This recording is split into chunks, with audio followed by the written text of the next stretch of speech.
grâce et pour ta gloire.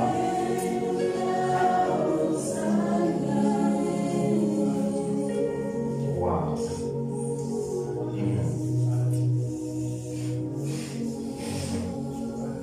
Merci Jésus. Infiniment merci. Continue ton œuvre et nous nous abandonnons entre tes mains pour que ta puissance se manifeste dans l'abondance, sans retenue. Que mon orgueil, mon égoïsme, mon inconversion, mon péché ne soit en aucun cas un frein à ton agir. Jésus, je te donne mon cœur et ma vie, et je te livre le cœur et la vie de mes frères et sœurs ici. Tous, nous nous en remettons à toi, pour que s'opère au milieu de nous ta seule volonté, ce qui fait ton bon plaisir, que tout se passe selon ton cœur, selon ton abondance, selon ta puissance. Merci pour ton salut et merci pour la puissance du royaume. Seigneur, gloire à ton nom. Puissance à toi.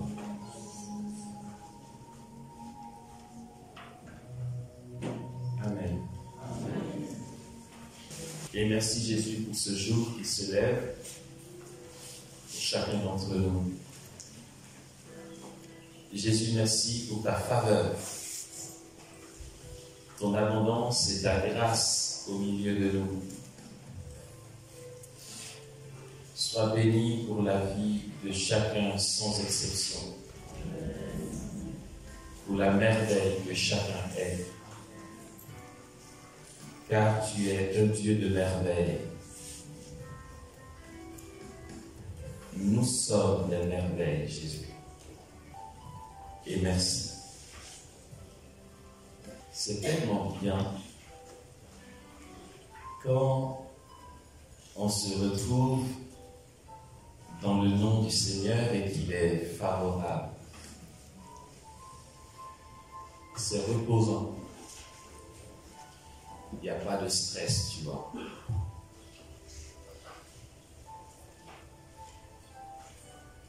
Heureusement, mais vraiment Jésus, merci pour toutes les fois où il y a eu des catastrophes dans ma vie. Je sais, vous me dites, mais qu'est-ce qu'il raconte? Mais heureusement qu'il y a eu des catastrophes dans ma vie. Mais parce que les catastrophes m'ont permis de lâcher prise. En fait, il y a des catastrophes quand on veut faire nous-mêmes. On se dit, allez, je suis doué, on fait comme ça, on fait comme ci, je sais où aller, je sais comment chanter, comment adorer, comment intercéder. Et puis, c'est la catastrophe. Et là, finalement, tu t'es dit, ben, Seigneur, en fait, tout a foiré, je ne sais rien faire, je sais plus. Tu n'as qu'à faire. Et là, ça devient cool. Parce que c'est lui qui fait. C'est trop bien. Et c'est un peu l'ambiance en ce moment. C'est cool ici, c'est génial. Parce que c'est Jésus qui fait. Ok. Alors, je nous préviens, on a du boulot.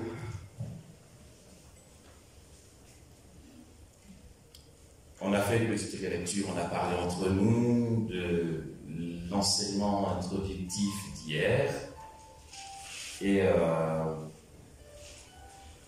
on s'est ajusté.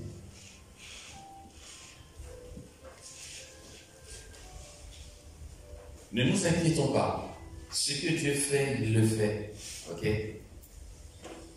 Notre bénédiction ne dépend pas d'un homme. Quand il décide de bénir, il bénit. Ça, il ne faut pas s'en inquiéter. Alors, je dis qu'on a du boulot parce que ne vous étonnez pas si l'enseignement s'étend, d'accord? On n'a pas toujours l'occasion. C'est que le but, est d'être averti et d'être informé, de comprendre dans le mystère de la foi par quel chemin Dieu passe pour nous fortifier dans la foi. Et c'est important que nous sachions ces choses pour que nous-mêmes devenions témoins auprès de nos frères et sœurs, que dans notre vie personnelle, au quotidien, nous ayons les armes et les éléments face au combat spirituel, face à la complexité de la vie, face aussi à la complexité de la relation avec Dieu. D'accord? C'est très important que nous sachions où Dieu nous mène et par quel chemin. Donc, ne vous étonnez pas, on a du travail. Et puis, on se parlera. Si vous êtes fatigué et que la tête ça fume à l'intérieur, vous dites ça fume. Et on fera une pause. Ok? Alors, la journée va être vécue sous un thème avec, bien sûr, un plan qui aura des sous-parties. Aujourd'hui, je vous propose de parler du thème suivant. L'obéissance comme principe de la puissance de la foi. Oula. L'obéissance comme principe de la puissance de la foi.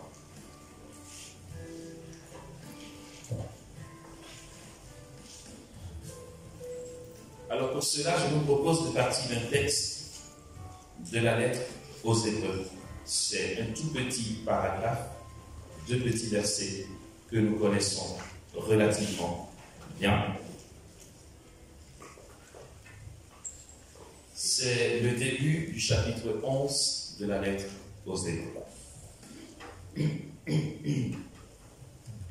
Réjouis-toi, Marie, pleine de grâce, le Seigneur est avec toi, tu es bénie entre toutes les femmes, et Jésus, le fruit de ton sein, est béni. Sainte Marie, Mère de Dieu, priez pour nous pauvres pécheurs, maintenant et à l'heure de notre mort. Amen. Gloire au Père, et au Fils, et au Saint-Esprit. Comme il était au commencement, maintenant et toujours, dans les siècles des siècles. Amen. Marie, Reine des apôtres. Priez pour nous. Marie, Mère du Verbe. Priez pour nous. Marie, Mère des pauvres. Priez pour nous. Saint Joseph. Priez pour nous. Saint Pierre et Saint Paul. Priez pour nous. Vous tous les saints apôtres. Priez pour nous. Saint Thomas d'Aquin et Saint Bonaventure. Priez pour nous. Saint Antoine de Padoue et Saint François d'Assise. Priez pour nous. Saint Augustin. Priez pour nous. Saint Jean Chrysostome. Priez pour nous. Saint Pierre Chrysologue. Priez pour nous. Mère Yvonne aimée de Malétroit. Priez pour nous. Catherine Coulman. Priez pour nous. Père Emiliano Tardif. Priez pour nous. Sœur Marie-Béatrice de l'Eucharistie. Priez pour nous. Amen. Amen. De la lettre aux Hébreux. Or, la foi est la garantie des biens que l'on espère, la preuve des réalités qu'on ne voit pas. C'est elle qui a valu aux anciens un bon témoignage. Par la foi, nous comprenons que les mondes ont été formés par une parole de Dieu, de sorte que ce que l'on voit provient de ce qui n'est pas apparent. Par la foi, Abel offrit à Dieu un sacrifice de plus grande valeur que celui de Caïn. Aussi fut-il proclamé juste, Dieu ayant rendu témoignage à ses dons. Et par elle aussi, bien que mort, il parle encore. Amen. Amen. Je ne sais même pas comment nous, chrétiens, pouvons parler de cette réalité de la foi comme si de rien n'était. Je ne sais pas si nous faisons attention aux paroles de l'auteur de la lettre aux Hébreux ici. C'est quand même assez, j'emploierai l'expression énigmatique. Vous ne parlez dans le mystère, c'est assez énigmatique. la foi est vraiment une manifestation, ou du moins une réalité qu'on ne maîtrise vraiment pas. Mais c'est le truc le plus louche que j'ai jamais vu de la foi. Non mais regardez, la foi est la garantie des biens que l'on espère. Ok. Bon.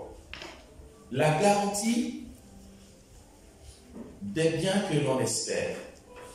Tu dis à ton prochain, demain, je te donne 100 000 francs CFA. Je veux une garantie que tu me donneras ces 100 000 francs CFA.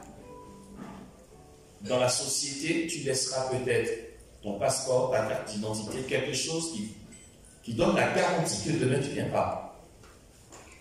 L'auteur de la lettre aux Hébreux nous dit que la foi est la garantie des biens que l'on espère. Elle est où cette garantie? Cette foi, enfin, je veux dire, ok, c'est bien beau.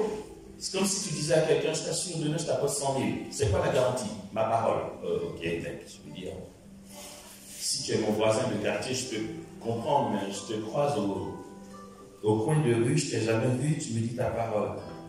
La foi est la garantie des biens que l'on espère. Attends, la suite est encore plus énigmatique. La preuve des réalités que l'on ne voit pas. Attends, regarde, attends. Sérieux.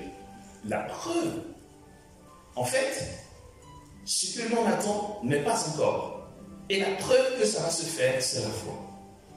Ouh. Ouais, c'est chaud patate, quoi. Or, la foi est la garantie des biens que l'on espère, la preuve des réalités qu'on ne voit pas. C'est elle qui a valu aux anciens un bon témoignage.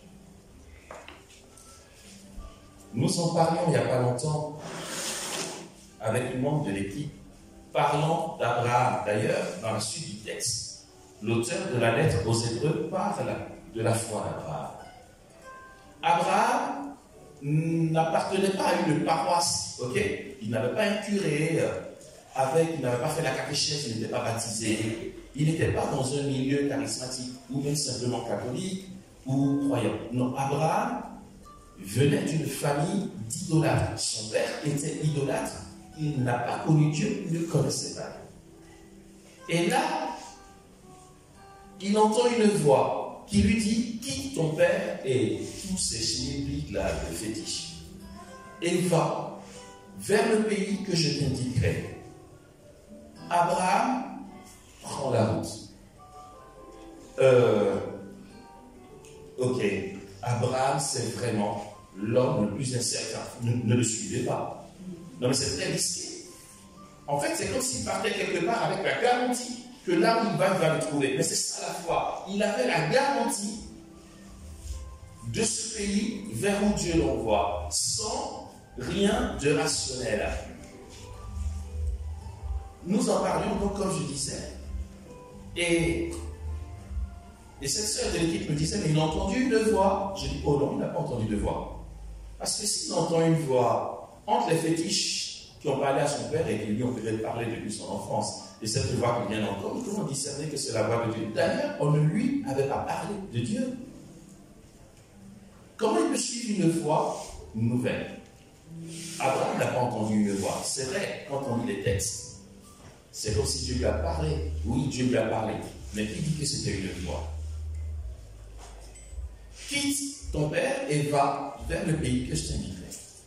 Et puis, Abraham prend ses clics et ses claques, son bétail et tout, et il va vers où? Il va vers quelque part. Il n'y avait pas de GPS. Il avance vers quelque part. Il y va dans la foi, justement. Abraham part. Dans la discussion qu'on avait, cette sœur et moi, elle m'a dit, mais s'il n'a pas entendu de voix, comment ça s'est fait? Mais heureusement, comme j'ai dit, qu'il n'a pas entendu de voix, parce qu'il aurait entendu une voix, c'est vrai qu'on aurait eu raison de lui reprocher d'avoir obéi. Je vous fatigue? Ok, je vais vérifier de temps en temps. Abraham n'a pas entendu de voix. Abraham a découvert ce qu'il est. Ah, ça se complique là, Amos. Oui, Abraham n'a pas entendu de voix. Va vers le pays que je t'indiquerai, le texte hébreu, la première alliance, quand le juif parle de la Torah, dans la Torah, c'est mis va vers, quitte ton père et va, la traduction française, comme on vient de l'entendre, dit va vers le pays que je t'indiquerai. Abraham, enfin le texte hébreu dit que Dieu a dit à Abraham, quitte ton père et va vers toi-même. Ok? Va vers toi-même. C'est des notions assez complexes. Là, vous vous dites, ok, Amos commence par nous fatiguer avec des notions pas très simples. On va essayer le plus possible d'éclaircir la chose, ok? Se va vers toi-même, c'est quoi? Se va vers toi-même est la lumière qui nous fait comprendre qu'Abraham n'a pas pu entendre de voix. C'est qu'en fait, il y a eu un appel de Dieu en lui. Et puisque c'est Dieu qui l'a créé, et que c'est Dieu qui t'a créé, et que tu es fait pour Dieu, et qu'en toi, tu as un besoin du seul vrai Dieu, et que c'est pour l'adorer qu'il t'a fait. Il a disposé en toi, comme dirait des mystiques, une nostalgie de sa présence, dont tu n'as pas conscience. Quand il se manifeste, le passage de Dieu, qu'on va appeler le kairos, le Dieu qui passe, le passage de Dieu, la motion qui le traverse, lui donne de découvrir un bonheur intérieur. Cette conviction intérieure qu'il faut qu'il parte. Et cette même conviction lui fait savoir qu'il ne se trompe pas. Et nous allons voir par la suite en quoi l'Esprit Saint est l'auteur de ça. Tu as cette certitude intérieure que tu ne te trompes pas. Parce que l'appel de Dieu n'est pas dissocié de notre réalité lorsque Dieu nous appelle. Frères et sœurs, que ce que je vais dire maintenant soit un point de discernement pour chacun. Lorsque Dieu nous appelle, c'est forcément accompagné de bonheur. Dieu ne nous appelle pas sans que nous ayons un tressaillement intérieur de dire oui. Si tu crois avoir reçu un appel qui ne soit pas accompagné d'un bonheur, d'une joie, d'un tressaillement, alors attends. Au passage, la petite parenthèse, c'est pour ça qu'il nous faut arrêter, frères et sœurs, de nous dire les uns des autres, j'ai reçu dans la prière qu'il faut que tu sois prêtre, ou que tu te maries, que tu sois religieux, que tu sois religieuse, ou que tu épouses celui-là. Pitié, c'est un massacre. L'appel de Dieu ne vient pas de l'extérieur de nous. Une parole de connaissance extérieure à nous peut nous confirmer ce qui couvre déjà. De sorte que quand quelqu'un te donne une prophétie à ton égard, venant de l'Esprit Saint, tu y adhères tout de suite parce que ça fait juste écho. En toi, cela t'habitait déjà. Mais toute parole ou appel ou prophétie venant de l'extérieur de toi qui ne fait pas écho en toi et à tes besoins, tu ne prends pas. Oui, vas-y dire au prophète que c'est moi qui ai dit. Tu ne prends pas. Tout appel de Dieu est accompagné d'un bonheur et se va vers toi-même à juste titre, selon la traduction hébreu. Ce n'est rien d'autre que ça. Aller vers moi-même, c'est découvrir en moi ce qu'il me faut comme bonheur. Et donc j'y vais sans peur de me tromper, parce que la décision d'y aller est mue par un bonheur qui me traverse. Et ça, c'est l'agir de l'Esprit Saint. Dieu appelle Abraham, va vers toi-même. Dieu traverse Abraham et tout en lui tressaille. Et il sait que là où il va, c'est chez lui. Alors il part, comme dit l'auteur de la lettre aux Hébreux, dans la foi. j'ai oublié de vous prévenir. En fait, nous sommes à une retraite festive, ok?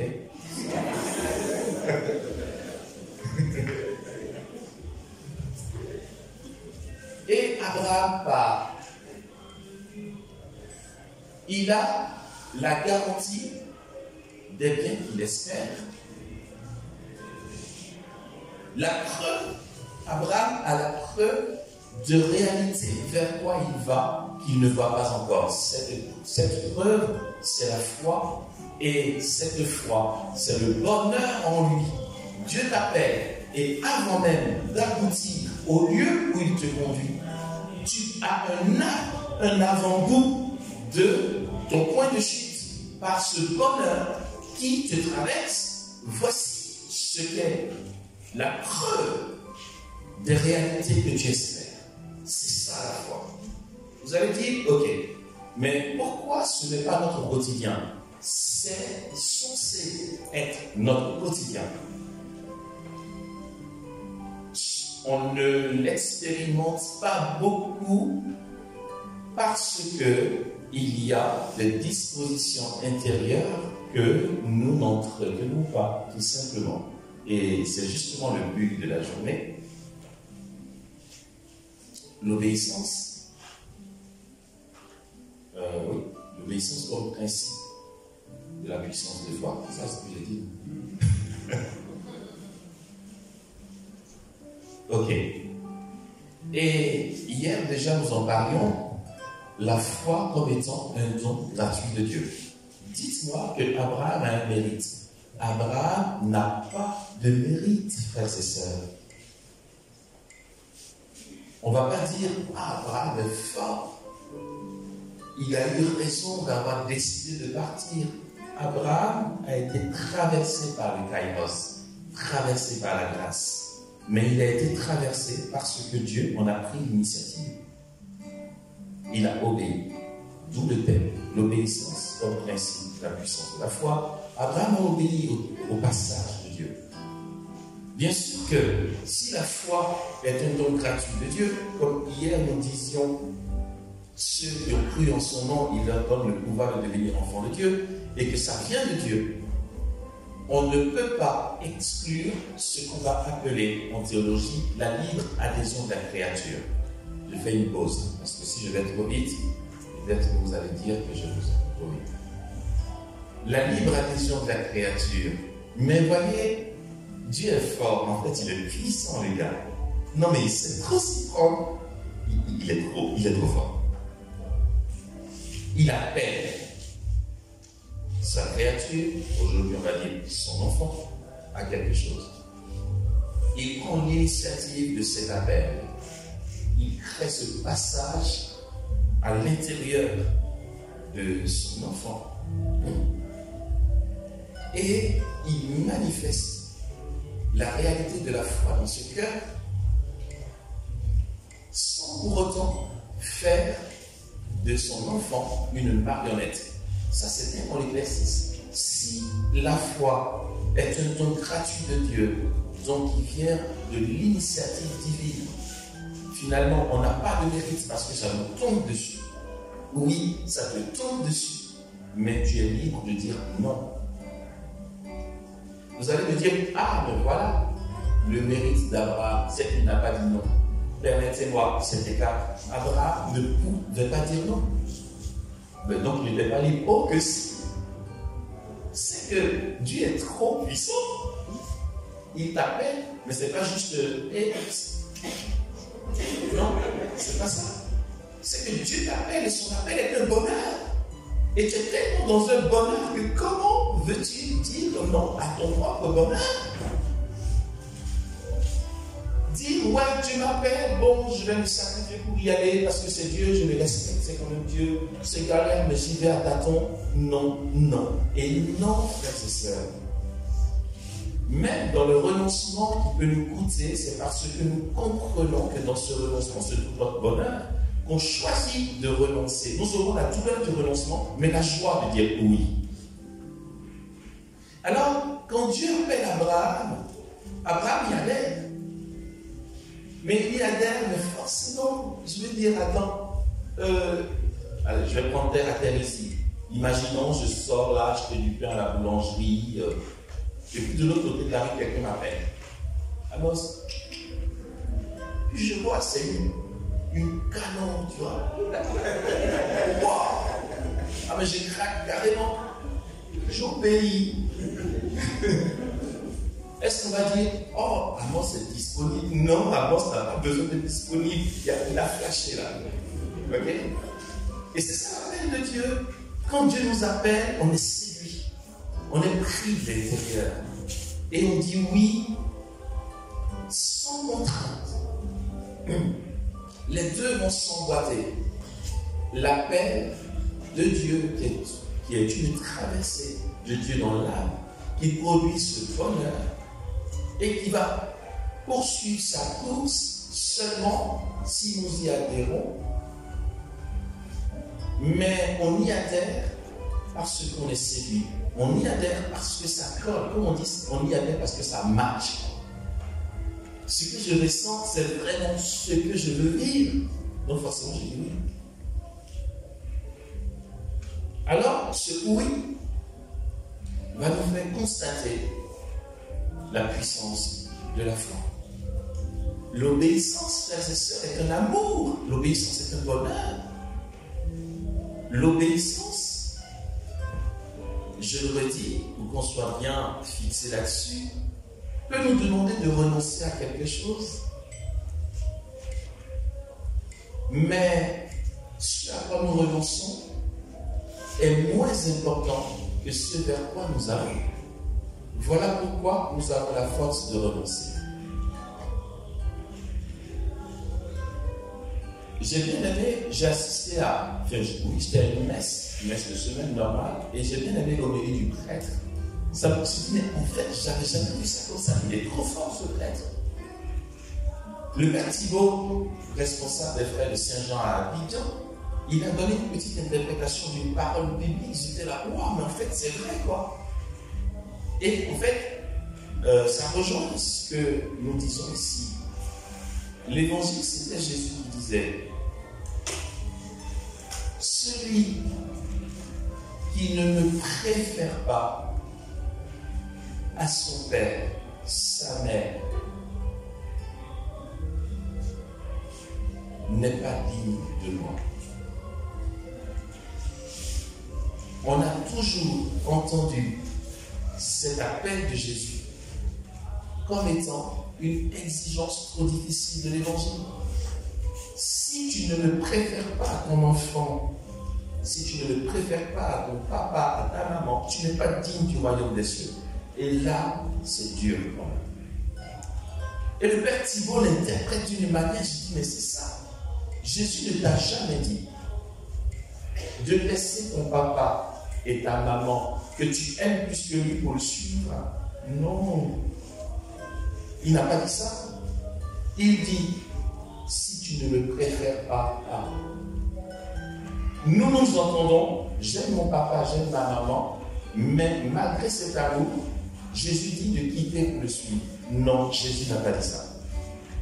Si, par exemple, je préfère aller à l'adoration que d'aller en boîte de nuit, et que quelqu'un me dit, viens en boîte de nuit avec moi, je lui dis non. C'est pas un renoncement, puisque ce que je préfère, c'est l'adoration. Je ne renonce à rien du tout, en fait, finalement. Si je préfère la boîte de nuit à l'adoration et que je vais quand même à l'adoration, oui, quelque chose se déchire en moi. Mais si c'est l'adoration que je préfère, ce n'est pas un renoncement, en fait. Je dis, quelqu'un me dira aujourd'hui, hey, je te propose, là, on va dîner de la cocaïne, on va être riche. Ça ne sera même pas un renoncement, parce que ça ne me fait pas envie. Je dirais merci. Est-ce que si je lui dis non, en quoi c'est sadique et cruel? Il n'y a aucune souffrance là-dedans, parce que je préfère l'adoration à la cocaïne. Donc j'y vais sans difficulté. Jésus dit, si tu ne le préfères pas, il ne te demande pas de faire violence pour renoncer à ton amour pour ton papa, mais si c'est lui que tu préfères, ça ne te posera aucun problème, comme Abraham de quitter ton papa. Je ne sais pas si je l'explique bien. C'est une question de préférence. Quand il dit tu n'es pas digne du royaume, ça veut dire que ton amour pour le royaume n'est pas encore assez grand pour être compté parmi ceux qui aspirent au royaume, fils du royaume. Si tu ne le préfères pas à ton papa, à ta maman, il n'a jamais dit d'aller dire à ton papa, allez, dégage. Tu peux aimer ton père et puis on les aime. Autant tu peux dire à ta mère et à ton père, oui, je vous aime. Mais quelque chose de plus grand en moi m'appelle en fait. Donc, je ne sacrifie rien finalement en moi, puisque ma préférence, c'est le royaume. Jésus dit à Marie et Joseph, non, ce n'est pas deux parents complètement psychopathes, déglingués qui arrivent de l'hôpital psychiatrique. C'est Marie, l'Immaculée, mais nickel. Joseph, l'homme juste. Jésus trouve le moyen de leur dire, pourquoi me cherchez-vous? Ne savez-vous pas que je dois être aux affaires de mon père? Dites-moi qu'il déteste ses parents, mais non. Il doit être aux affaires de son père. Même si Joseph et Marie, je vous aime de tout moi. La preuve, c'est que je mouris sur la croix pour vous. Donc, je dis ça, c'est une preuve d'amour. Mais je ne dois être aux affaires de mon père. L'appel de Dieu, c'est ça. Vous allez voir pourquoi on parle de tout ça et pourquoi ça va aboutir à l'œuvre de la foi. Si cette obéissance-là, nous la comprenons comme étant un amour que nous choisissons, nous allons voir que finalement, le déploiement de la foi dans notre vie n'est pas si coûteux que ça. Et puis, c'est pas une question de force du poignet, de concentration. Arrête de trop te concentrer, tu vas avoir la migraine. La foi, c'est pas ça. La foi, c'est cool. C'est un agir de Dieu. Finalement, de bout en bout, c'est Dieu qui gère. Sans que tu sois une marionnette. Il gère parce qu'il t'appelle, et ce passage est pour toi un bonheur, et tu choisis ce bonheur. Et même ton adhésion est une pure grâce. Parce que cette grâce se manifeste par un bonheur. De bout en bout, c'est Dieu qui fait. Donc si on dit, il a eu le mérite de dire oui, ouais, si tu veux, mais est-ce que c'est quand même le mérite quand tu as été séduit? On parle du fiat de Marie. Mais Marie est dans un bonheur. Marie se ressent de Dieu. Même son fiat, je suis sûr qu'elle nous entend dire, oui, le fiat de Marie, elle a dit oui, le Salut est rentré dans le monde. Je suis sûr qu'elle a envie de dire, les gars, arrêtez, quoi, parce que franchement, c'est pas moi. J'ai été juste séduite. C'est pour ça que les fêtes de Marie, on lit souvent le psaume 44. Le psaume 44. 44. Quitte ta parenté, dit le psaume, et la maison de ton père, et le roi sera séduit par ta beauté. Il est ton Seigneur, prosterne devant lui. Prosterne-toi devant lui. Le psaume dit dans le faste et l'éclat va chevauche. Tu aimes la justice et tu aimes l'impiété. C'est pourquoi Dieu, ton Dieu, t'a consacré d'une nuit de ta détresse, plus que tous tes rivaux. Vêtue de brocart, dit le psaume, la jeune fille est menée à l'intérieur vers le roi, les jeunes filles l'accompagnent. Parmi joie et liesse, elles entrent au palais du roi. Le roi lui dit, à la place de tes pères te viendront des fils. Tu en feras des princes par toute la terre. C'est une figure de Marie. Les princes par toute la terre, regardez, je suis le prince de Marie. Voilà, parce qu'en fait, c'est une question d'amour. Marie est séduite par Dieu. Et le cantique des cantiques, c'est vraiment autant l'Église et Dieu, mais aussi Marie et Dieu. Tu es belle, ma bien-aimée, et sans tache aucune, on pourrait le dire. L'Église peut le dire. Et Marie peut le dire. Marie peut le dire, mais l'Église laisse tomber. Pourquoi l'Église dirait je suis sans tache? C'est quoi? Que dit la confession de foi au solennité? Je crois en l'Église une sainte. Ah tiens, ah oui, c'est vrai. Catholique et apostolique. Tu es belle, ma bien-aimée, et sans tache. Ok. Ça, c'est un autre truc qu'on pourra développer si vous avez des questions. Pourquoi l'Église? Ok. On respire un peu. Est-ce que là, c'est fatigant? Ok. Vous savez quoi? La foi qui est donnée par Dieu, qui poursuit sa course en nous jusqu'à nous donner d'opérer des miracles dans la vie des autres et dans nos vies, c'est juste une question de bonheur. Ce bonheur, j'imagine que désormais nous voyons ce que c'est l'obéissance. L'obéissance est un bonheur. Ok. En ce qui concerne l'obéissance, avant que nous continuions, je fais 5 minutes d'excursus. Dans les équipes d'école de prière, vu que les équipes naissent, 2-3 équipes sont nées en plus et qu'on commence à être plusieurs têtes dans l'affaire, on a pensé à écrire une charte de fonctionnement. Dans la charte, j'ai proposé un petit paragraphe pour expliquer la notion d'obéissance, parce que nous sommes de nature tellement rebelle que dès qu'on parle d'obéissance, on commence à se braquer. Non, mais il y a des gens qui ont de sérieux problèmes avec l'autorité, je vous assure. Le mot obéissance, ça les fatigue. Mais l'obéissance, c'est un bonheur. Ok, tu sais quoi, n'obéis pas si ce n'est pas ton bonheur. Oui, je le dis et je précise. Ouais, mais mon père Niquet, ça nous a dit de ne pas obéir. Je le redis. Si l'obéissance n'est pas un bonheur pour toi, n'obéis pas. Notre charte dit ceci. C'est juste un petit paragraphe que j'ai écrit pour mieux expliquer.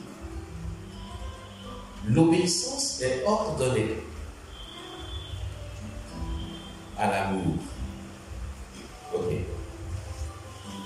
Cet amour, c'est Dieu qui va se manifester à nous. D'accord?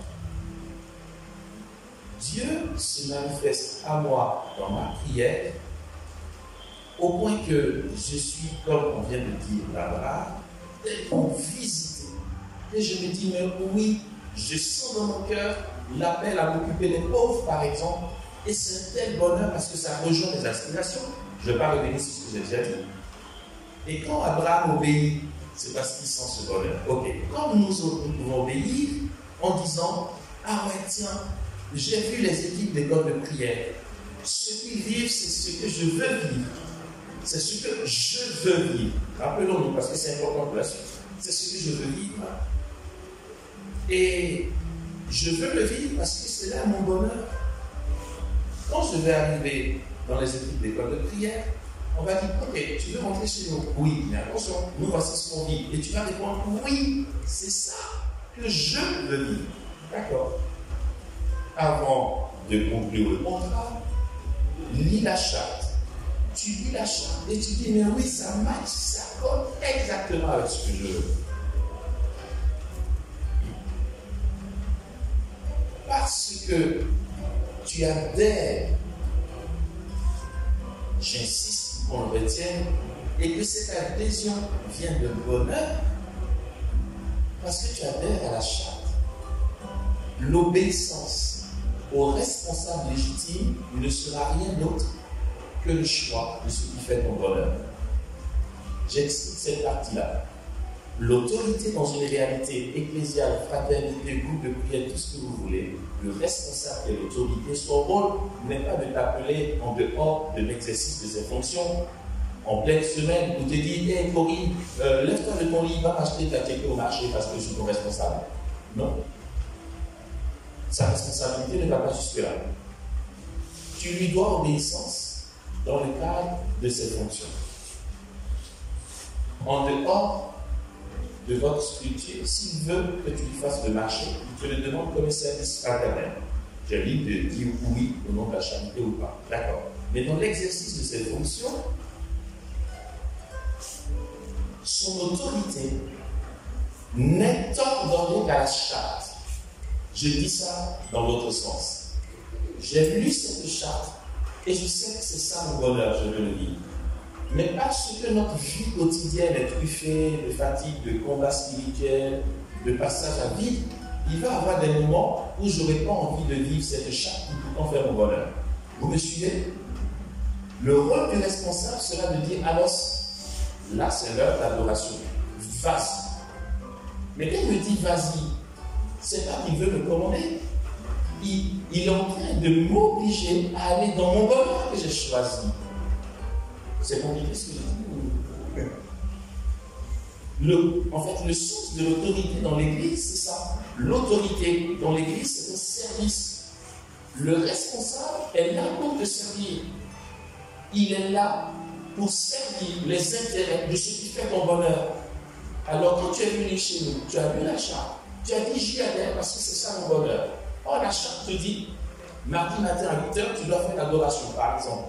Et toi, mardi matin, tu es encore en train de dormir. Ton responsable, au nom de son autorité, entendant au nom de son service, te dit, Corinne, lève-toi et tu vas te lever maintenant pour aller à l'adoration. Parce que, en fait, je te le rappelle, c'est ce que tu as choisi toi-même. Parce que tu as réalisé que c'est dans cette adoration qu'il y a ton bonheur. Alors tu vas bien, tu lui obéis, mais en lui obéissant, tu obéis simplement à ce que toi-même tu as choisi. Ça va? Ok. J'ai dit qu'on a du boulot.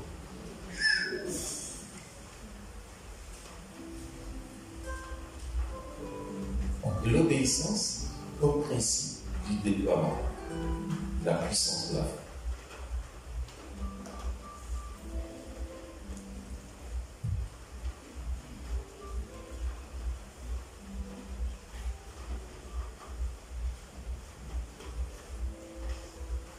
Une fois, j'étais de passage à Rennes, en France, en Bretagne, et j'ai été voir une amie. Je suis resté chez elle quelques jours, et puis on parlait à table. Je lui racontais les dernières merveilles du bon Dieu, je lui parlais des paillettes de gloire. Il me dit, c'est quoi ce truc?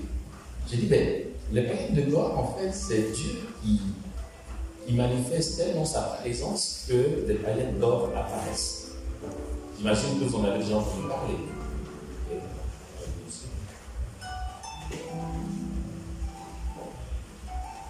Et là, elle me dit, mais comment ça? J'ai dit, mais... Elle dit, l'or apparaît, les paillettes apparaissent comme ça. Spirituellement ou matériellement? Je dis, matériellement, on peut toucher. Elle dit, c'est curieux. Je lui dis, attends. Parce qu'en ce moment, je ne dis pas qu'il y a des paillettes de gloire dans la vie. Je lui dis, attends, je te montre ce qui est apparu. Attendez, je vous montre la collection Allemagne. Ah ouais, j'ai des petites collections dans ma vie. Quand ça apparaît, je fais ma collection. Non, c'est, attendez, un truc qui n'existe pas, qui apparaît. Manifesté par la puissance de Dieu. Moi, je chante. Ici, c'est où? C'est là. Vous voyez ou pas? Vous arrivez à voir? J'ai pris, ça c'est la collection Allemagne. À la retraite en Allemagne, Dieu l'a tellement manifesté que après la retraite, Dieu a dit qu'il manifesterait encore dans les maisons. Après la retraite, il y a une d'entre les retraitantes qui en avait tellement qu'elle m'appelait quasiment chaque jour en pleurs. Je dis, mais pourquoi il fait ça? Pourquoi il fait ça? Son mari qui ne croit pas en Dieu, son mari est allemand. Il ne croit pas en Dieu, il respecte la foi de sa femme. Il voit, il dit, mais c'est n'importe quoi, c'est pas possible. Non, tu as dû verser quelque chose, ça ne peut pas apparaître comme ça. Lui-même, il prend le balai, il fait le ménage. Ils vont manger bien européenne, il y a des paillettes de gloire. Il dit, non, c'est de l'arnaque, de l'arnaque. En fait, elle fait genre, elle va faire pipi, et puis elle verse encore le truc, tu vois.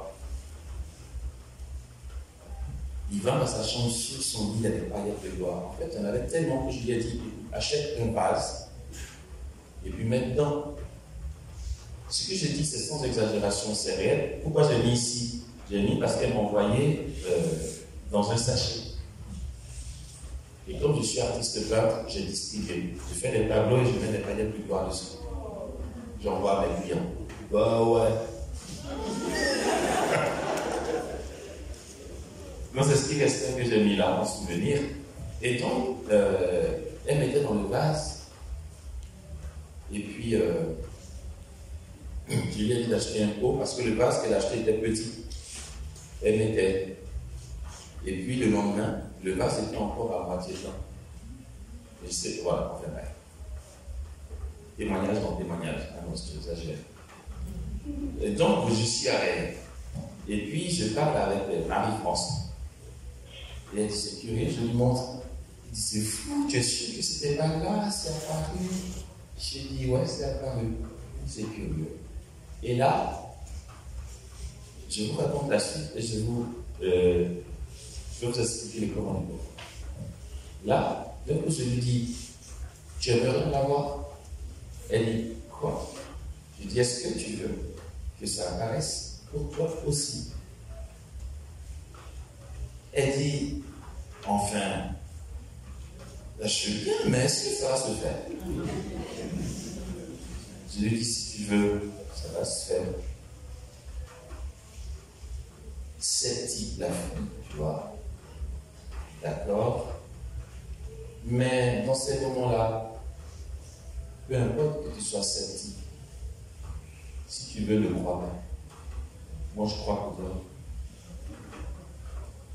Le miracle s'opère par la foi, soit du malade ou celui qui veut recevoir une bénédiction, soit par la foi de celui qui prie pour le malade.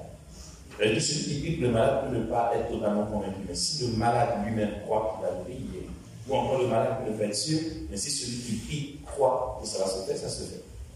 Okay? Ou aussi, ça peut être ni celui qui prie, ni le malade, mais la foi de ceux qui apportent le malade. Donc là, à ce moment-là, elle est sceptique. Mais ça la regarde. Moi, je ne suis pas sceptique. Je lui dis, ouvre les mains. On va prier, tu vas avoir. D'accord, me dit-elle. Elle ouvre les mains. Je pose mes mains dans ses mains, 5 secondes, et je dis, c'est bon, tu vas en avoir. Ce mec, sérieux. À la rigueur, on a prié 2h30, je peux commencer à y croire. Il lui touche à peine les mains, il lui dit, ça va se faire. Et puis on a continué à manger, mon séjour est fini, je suis parti. Je suis parti de chez elle lundi. Le mardi, elle m'appelle. Elle dit, mais c'est curieux. J'ai des paillettes de gloire. J'ai dit, ah bon? Comment ça se fait? Elle dit qu'elle était à la douche. Elle prend sa douche normale. Elle se rince. Quand elle se rince, elle voit un point qui brille ici. Elle dit, c'est quoi ce truc? Elle oublie complètement notre affaire. Ça peut être la décoration, ça peut être un point. Elle met l'eau, ça ne part pas. Elle prend son doigt, elle frotte, ça ne part pas. Comme si c'est collé. Elle prend son éponge. Encore le grand moyen. Elle frotte. Et quand elle rince, ça devient froid. Dites-moi, en pleine douche, est-ce que c'est tombé du ciel? En fait, les paillettes de gloire sortent de nos pores. Ah, j'aime trop. Mais comme ça provoque à fond. Tu as entendu ce qu'il a dit? Ça sort de nos pores. Oui.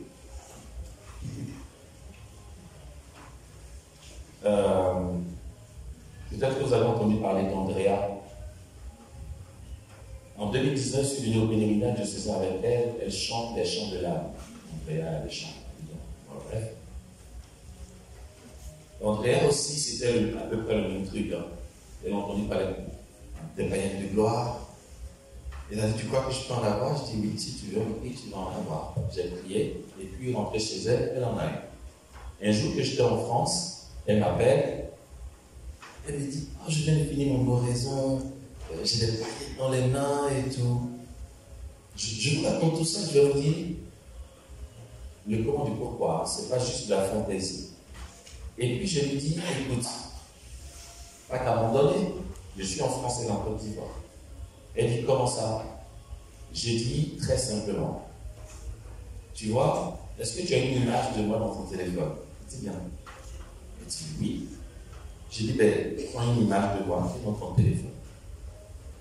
Et quand tu as mon image qui s'affiche sur ton téléphone, tu touches ton doigt avec les mains. Et tu dis, Seigneur, donne-lui des paillettes de gloire. Oh, oh. Elle le fait.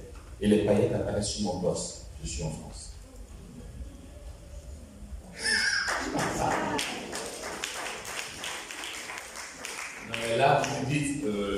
c'est bon, pas exagérer, quoi. Non, mais sérieux. Non, ce que je crois, c'est que c'est vrai, parce que c'est trop bon. Et donc, du coup, je prends en photo les paillettes que j'ai, je lui envoie. Elle dit, quoi? Non, tu es sûr que tu n'en avais pas déjà? Je dis, ben non, j'étais prêt à dormir là. Non, j'en avais pas. Ok. Je dis ça avant la pause. Je dis ça pour piquer la curiosité. Et comme ça, pendant la pause, vous seriez patient de revenir pour savoir pourquoi. Allez, dernière petite histoire, et on fait la pause de 5 minutes et on revient. D'accord? Comment ça se fait que, par exemple, un boîte de marche, par notre prière ou encore par notre canage, peut-être dit ça comme ça, parce que finalement, est-ce qu'on prie? Je ne sais pas comment ça marche chez les autres, mais moi, les fois où j'ai dû intervenir pour qu'un boîte de marche, je n'ai pas vraiment prié. Parce que prier, c'est dire Jésus, dans ta miséricorde, viens de faire, mais oui, il faut prier comme ça. Mais dans les moments où j'ai vu un boîte de marcher, je n'ai pas eu besoin de faire ça. Est-ce qu'on prie vraiment? Finalement, on obéit. Quand tu obéis, ça se fait. Il n'y a pas besoin de prier. Supposons que quelqu'un te dise, va ouvrir le robinet qui est là, et l'eau va verser dans le seau. C'est la personne qui te l'a demandé. Est-ce que devant le robinet, tu vas dire, s'il te plaît, permets-moi d'ouvrir le robinet? Je t'ai envoyé là. Donc quand Jésus dit, va, je veux guérir, arrivé devant le malade, il dit pas, Jésus, je t'en supplie, viens me guérir. Là, il dit, tu fais quoi là? C'est moi qui t'ai dit d'y aller, tu fais quoi là? C'est pour ça que je dis, dans ces moments-là, je ne sais pas vraiment si j'ai prié. En fait, arrivé devant le robinet, j'ouvre, ou encore arrivé devant le malade, je dis juste, ok, ben Jésus, j'y suis, fais-le quoi.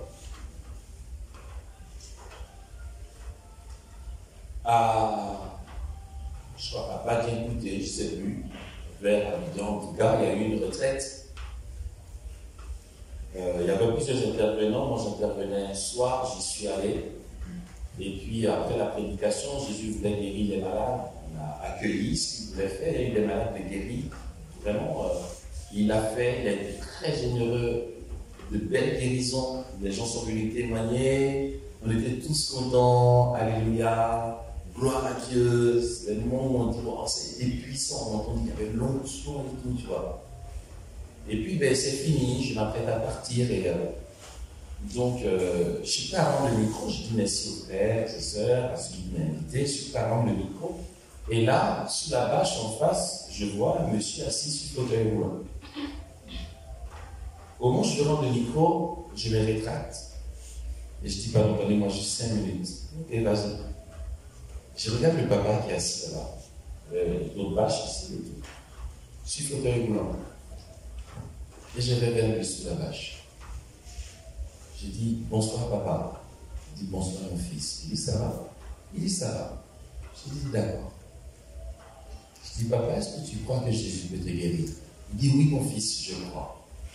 Avec dans ce dialogue-là, l'assemblée qui vient d'entendre les témoignages se dit, il va avoir un miracle supplémentaire. Donc forcément, tout le monde a les yeux rivés sur ce qui se passe là. Chaud patate, l'atmosphère tendue. Là, on se dit, attendez, il va faire un miracle. Oh. Mais personnellement, chez moi, je ne suis pas dans cet état d'esprit. De l'extérieur, les gens se disent, oh, il va se passer un truc extraordinaire. C'est extraordinaire, mais pour celui qui est le canal par qui Dieu passe, il découvre l'extraordinaire après coup. Parce que sur le moment, Dieu investit tellement de certitude que pour toi, c'est comme si c'est normal. Mais les autres autour le regardent. Et il me dit, ok, sauf que je suis parti vers lui parce que traversé par un appel de Dieu. Jésus dit, je veux guérir. Il me le dit. J'y vais. Sauf que quand il me le dit, il m'indique en même temps précisément le geste qu'il faut que je pose. C'est ce qui est génial avec Jésus-Christ. Ils donnent ce qu'ils leur donnent. Ils ne t'envoient pas te débrouiller. Quand il dit va, il te donne l'ordonnance avec la notice. C'était très clair. En y allant, Jésus voulait que je prenne le papa à l'avant-bras, comme ça. Et que lui aussi me prenne à l'avant-bras, qu'on soit comme ça. C'était clair dans ma tête. Donc moi, sans prise de tête, j'y vais sans trop cogiter, d'accord? J'y vais. Donc quand le papa dit oui, il y croit, j'ai dit ok, Jésus va le faire maintenant. Je dis papa, je vais te prendre l'avant-bras. Il dit d'accord. J'ai dit quand je vais te prendre l'avant-bras, toi aussi prends-moi ici. Il dit d'accord. Les gens regardent. J'avais l'intention de faire ce que Jésus a dit et puis me retirer. Après Jésus me guérit quand il veut. Je veux juste obéir à ce qu'il me dit de faire. Sauf que je lui prends l'avant-bras. Dès qu'il me saisit l'avant-bras, le papa se lève. Moi, je le repousse.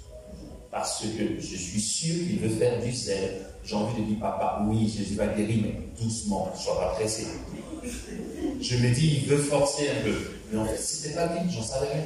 Dès qu'il m'a pris là, il s'est levé. Et moi, je le repousse, histoire de lui dire, tout. Mais il refuse de se rasseoir. Et non seulement ça, c'est lui qui me pousse. Je l'entends comme ça. Et il avance, commence à marcher. Je dis, waouh! Ah non, mais la santé était en délire. Et moi-même, j'étais là, purée. Non, mais attends, c'est vrai, il marche là. Mais dès qu'il m'a pris l'avant-bras, il s'est levé. Donc, il y a eu un petit bras de fer. Je veux qu'il se rassoie. Lui, il ne veut pas se rasseoir. Et il me pousse. Et je pars comme ça en allée sur la marche. Il a marché jusqu'au pupitre, il est revenu. C'était la fête. C'était puissant. Et là, je suis là, oh wow, Jésus, en fait, tu as fait ça. Vous voyez qu'en fait, on est nous-mêmes spectateurs. Là, je vous explique. Comment voulez-vous que j'aille dire à quelqu'un, ouais, j'ai prié pour une voiture. Est-ce que j'ai prié? Non, ça revient à ce qu'on se dit depuis hier. La foi est un don gratuit de Dieu. Ouf, il veut opérer, il le fait. Et c'est vraiment pas une lutte intérieure, une complication. Quand c'est compliqué, laisse tomber. Dieu n'est pas dans le coin. C'est super simple, mais c'est comment parvenir à cet état-là que nous sommes en train de voir. Parce que il y a toute cette notion d'obéissance. Mais là, ok, je nous dis, mais je nous préviens, après la pause, ça va être un peu technique, ça va ressembler à une école, studio et tout. Le but, c'est que vous compreniez le comment de ce que je viens d'expliquer ici.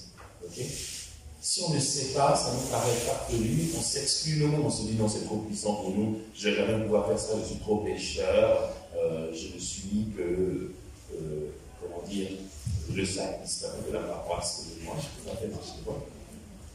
Mais c'est pour tout le monde. Et nous allons le voir après la pause de 5 minutes. Amen. Amen.